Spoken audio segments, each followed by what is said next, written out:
Hello,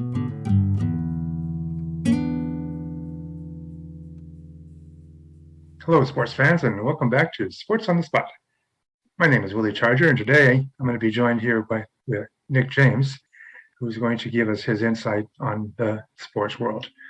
Lenny's going to be on hiatus this week, and he won't return for another few days. But in the meantime, we're just going to have to move forward without him. And of course, later on, we're going to have the Ronnie Rundown.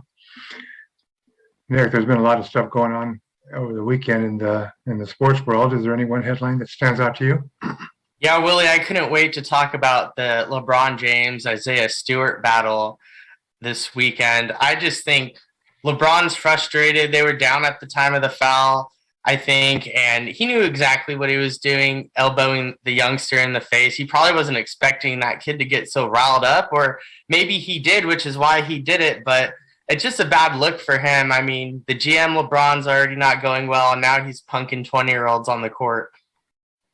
Incidental contact. The guy's just jockeying for position, and the guy's face happened to get in the way of LeBron's elbow. No news here. Time to move on. But I'm glad you did bring on the NBA, Nick. It gives me the opportunity to run down the top 5 teams for this week. I'm going to be sticking with number 5, the Utah Jazz. Jazz have really got it together in the West. They're 11-5, strong candidate at number 5. We got number 4. We got the Brooklyn Nets. They're doing really, really good there in the East with Harden and, of course, Kevin Durant. Number 3, we got the Chicago Bulls, Zach LaVine, Lonzo Ball, and, of course, now the ex-Laker, Alex Caruso. The Bulls are a young, exciting team. I'm kind of rooting secretly for them. Then you got Golden State, even though they've got more wins than anybody else. I had them at number 2. They're 15-3. And I'm sticking with last week's number 1, the Phoenix Suns. I think they're on some kind of 11-game winning streak. So that's my top 5 in the NBA as far as this week is concerned. Still no Lakers.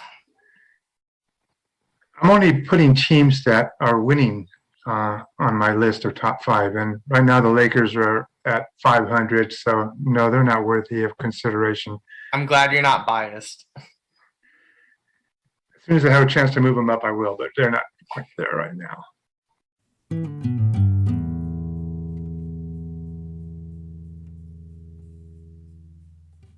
Okay, we are back, and now I wanted to talk a little bit about the Chargers football. Big victory yesterday on Sunday night against the Pittsburgh Steelers in SoFi Stadium. I mentioned last week that as Justin Herbert goes, so do the Chargers, and Justin Herbert was really flying yesterday. The kid did it all. 480-plus yards in the air. He ran for another 90 yards, threw the 3 touchdown passes, had a quarterback rating 116. The kid was phenomenal. Threw to 8 different receivers. The Charger offense was spread out all over the place. But one thing that really stood out to me about the Chargers, besides Herbert and the offense, was what happened on the other side of the ball. Nick, they only gave up something like 55 yards rushing against the Steelers. I was really surprised that the Steelers didn't try to run the ball more. They only ran it about 18 times for 3 yards a try. The Chargers really, really stepped up on the defensive line. There's still work to be done with that dang special teams, but I was really, really heartened to see their defense step up. What are your thoughts on the Charger game? I think the defense was able to step up because the offense got up early. I mean, it looked like a blowout after the first couple drives. The Chargers didn't even punt till the 4th quarter, which we all know totally shifted the momentum of the game, which we'll get to in a minute. But Austin Eckler, really good running performance. Justin Herbert, as you said, had that offense really going. And I mean, that allowed Pittsburgh had to play catch up, so they couldn't run the ball as much. And I did see a couple of plays where they were really stopping Harris, getting some good run plays, defensive run plays that I hadn't seen a lot this season. But as you mentioned, special teams, of course, those things happen, sets them up for a touchdown after, getting that block there. And then now we're sitting looking like, oh, God, same old Chargers. We're thinking it. The fans are thinking it. The Chargers are thinking it. I always had that sick feeling in my stomach there in the middle of the 4th quarter. I said, oh, no, things aren't going right here. The other thing about the defense is they did give up 37 points, but keep in mind that you mentioned those turnovers. the Steelers took over on a couple of those drives inside the Charger red zone, and it took them forever to even score. So the Charger defense really, really stiffened up once they got inside the 20-yard line. I was very, very impressed. It really wasn't as bad as last week, or even a few weeks ago against the Raiders and against the Ravens. So we're looking like we're heading in the right direction. We got all our COVID guys back, luckily. So I'm really excited for next week against Denver, a little revenge game against Melvin Gordon. I'm hoping we can shut him down. I think the last year's loss at Denver on the last play with no time on the clock was one of the most disheartening losses the Chargers have had in a long time. And I hope the guys that were there last year remember that and come back and really get some revenge there on the Broncos and take control of first place. Remember, if they win the game, they're 7-4. The Chiefs have a bye, and by virtue of their victory over Kansas City, the Chargers would be in first place the AFC West, even though they would both be 7 wins, 4 losses. Don't want to get too far ahead of ourselves, but that's a very important game as far as the playoff seedings are concerned. Any other games that you can think of as far as the weekend and Thanksgiving that you think are interesting, Nick? Well, Willie, you'd think that Bills Saints would be a good, nightcap for football after a day of eating and gorging on football. But after the way both teams played last week, someone's got to come out with a big statement here, get the turkey leg at the end of the game. But you get the Lions as usual, you get the Cowboys as usual. Nothing too exciting there. Well, I'm a little bit excited about the Cowboy game because after all, they will be playing the Raiders, who are in the Charger division.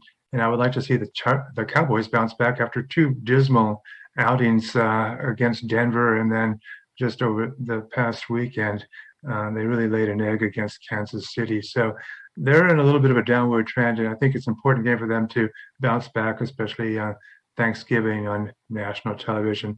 As far as the Lions go, I'm kind of paying attention to that one too. I'd like to see them actually win a game, and what better place to do that than on Thanksgiving Day. As far as the Sunday game, I'm also keeping an eye on that game between the Rams and the Packers at Green Bay. I don't know if you caught this, but apparently Rodgers suffered some type of a toe injury towards the end of the Packers loss, so to the Vikings, and we'll have to keep an eye on just how effective he's going to be against the Rams. Of course, the last time we saw the Rams, they had been humiliated on Monday night against the 49ers. So this is their chance to see if they can bounce back. Any thoughts on that game, Nick? Yeah, the Rams, Packers, both kind of trending in the wrong direction after looking like NFC, title contenders. So it's going to be a real who's game here, kind of see who's going to be trending up and who's going to keep going down. If Aaron Rodgers is out or limited by that toe injury, the Packers are in huge trouble. They barely scored a touchdown against the Chiefs without Rodgers, and luckily the defense was able to kind of contain them. But I think the Rams are going to be looking to bounce back, coming off a bye week. If Rodgers is out, Packers are in trouble. So yeah, so that's a game to keep an eye on as far as the weekend is concerned. Any final thoughts on the coming NFL weekend, Nick?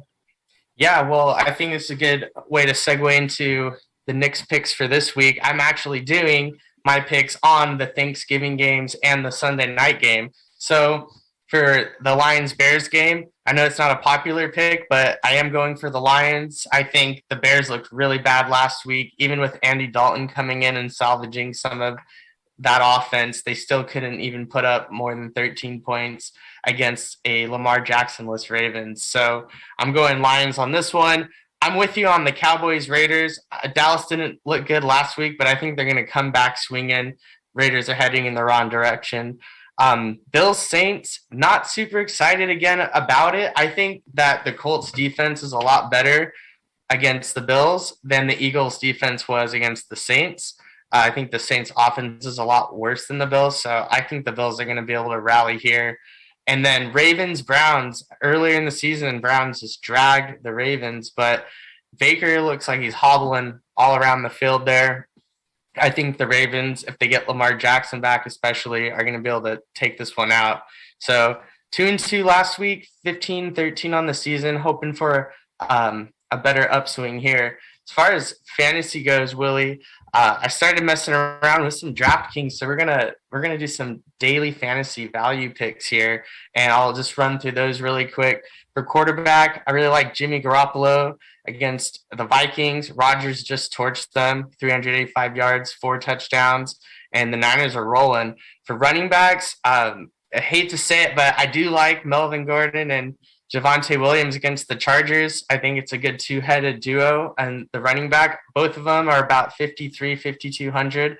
I think that they can both have good games against that Charger defense. Wide receivers, Elijah Moore is getting it done, 5,600, a little more than last week, but he'll get you the points. Risky sleeper, Brandon Ayuk at 5,300. He's getting the targets now. I was bullish on him earlier in the season. Think he's coming around. Tight ends, really liking Goddard at 4,800, Higbee at 4,200, and then call me crazy, Willie, but my play of the week, Jacksonville defense. They're the lowest cost defense at 2,200, and they're playing the Falcons. Like, they've been so bad lately. I think Jacksonville can get it together here and get us a couple points against the Falcons. That's crazy, but we'll just have to leave it at that. Thanks a lot there, Nick. Okay, let's send over to Ronnie for his Ronnie Rundown. Take it away, Ronnie. All right, guys, it's a special Thanksgiving episode here. Happy Thanksgiving, all that. Hope you eating all, the turkey and stuff. I'm gonna get back to that in a second. But as a little trick, we like to do nice little spaghetti, meatballs, garlic bread, some veal parmesan as a little appetizer, and then you have like the turkey dinner and everything after that. So that's one little tip, and I got another little tip for you at the end of this thing. But let's just jump right into the Thanksgiving games. Starting off with the Bears and the Lions. I mean, it's a good thing that's the morning game, because I cannot think of a more boring, terrible game. The Bears who stink at the Lions who stink. I don't even know where to go with this one. I'm going to go Lions +3 because they're the home team, and I don't know. There may be something that said like the Lions and the Cowboys at a typical Thanksgiving. They play every year Thanksgiving game. So, maybe the Lions get their first win at home on Thanksgiving. You got the Raiders at the Cowboys. I'm going to go against what I just said. I mean, the Cowboys probably going to win, but I'm going to go Raiders +7.5. With the Cowboys, they got the receivers injured, and Cowboys probably win, but I'm going to take the Raiders +7.5. And then for the nightcap, you got the Bills at the Saints. I'm going to go Bills -6. They haven't really been playing that great, but that it's a short week after kind of a bad loss. So I think they'll be kind of ready to go, and I like them winning by a touchdown. Saints aren't. I don't know. Are the Saints good? I don't know. But I'm going to go Bills -6. So anyways, little member exclusive. If I know some people wait till the last minute. If you still need to get a turkey, shoot me an email, RonnieRundown.com. Look, I can't tell you where I got it. Let's just say I came into some turkeys. You're going to have to pay a premium. Sorry about it. But if you still need a turkey, let me know. I'll take care of it. So good luck, and I'll talk to you soon.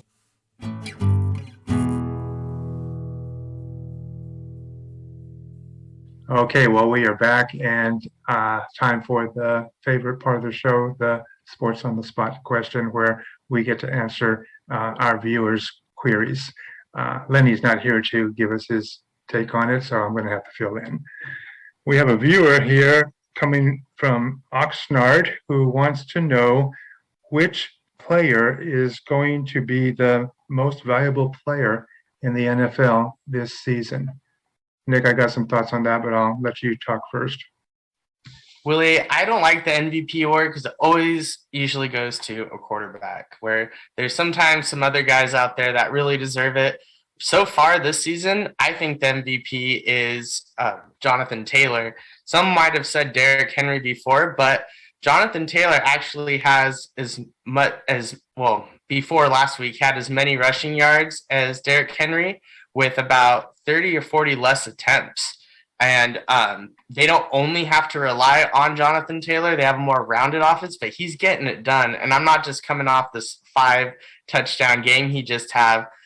he just had, especially it was against the Bills, who tout a really good defense, especially the run defense. I think he's keeping the Colts in business. Carson Wentz is kind of game managing, having a few plays, but they started like 1-3, 1-4, and they're in contention in the AFC. They're actually one of my sleeper picks to possibly win that division, definitely make it into the playoffs. For me, Kyler Murray of Arizona, quarterback, stands out as a leading candidate, but I'm not going to go with him right now. I'm going to have to say Aaron Rodgers is probably my most likely candidate to be MVP. I know Aaron Rodgers isn't popular with a lot of people these days, been involved in some controversy, but you can't take away from the fact that when he's not playing for the Packers do not win the game. And so I think right now, if I were to vote for the MVP, would be Aaron Rodgers of Green Bay Packers, quarterback. Yeah, that's a pretty good pick. I mean, he came out really strong last week. I wouldn't say he lost them the game by any means. He just didn't get that last opportunity, and you can see how he keeps you in games, because without him, the Packers are toast, as we said earlier. I could also say the same thing about Justin Herbert, because he doesn't do it. The Chargers don't do it, but I would be accused of being biased if I said on the air that I think Justin Herbert deserves to be the MVP, but certainly his name should come up in the conversation. I don't want to overlook him. He's been lights out all season long, except for a couple of games there a few weeks back. Well, everybody has. Maybe he'd get the case, but we got some work to do. Nick, we still have a few games left to play in the season. Who knows what happens? I look at their schedule, and I'm still looking at maybe 11-6, maybe even 12-5. We get to play Denver twice. We still get to play the Raiders again. We get the New York Giants. Since he's going to be tough, I could see them losing in Cincinnati, but I think that they have a pretty good chance of getting double-digit wins this season. So we'll see what happens. Well, I could talk about the Chargers and the NFL all day, but we are out of time. And I wanted to thank Nick for providing us with all of his wonderful insights on the NFL. And thank our viewers for tuning in, reminding everybody to like, comment, subscribe to the show if they have an opportunity. Any Sports on the Spot questions you have can be submitted to the Sports on the Spot show at gmail.com, or just ask the question in the comment section of our YouTube channel. Once more, that's going to be it for today's show. Thank you, and we'll see you all next time.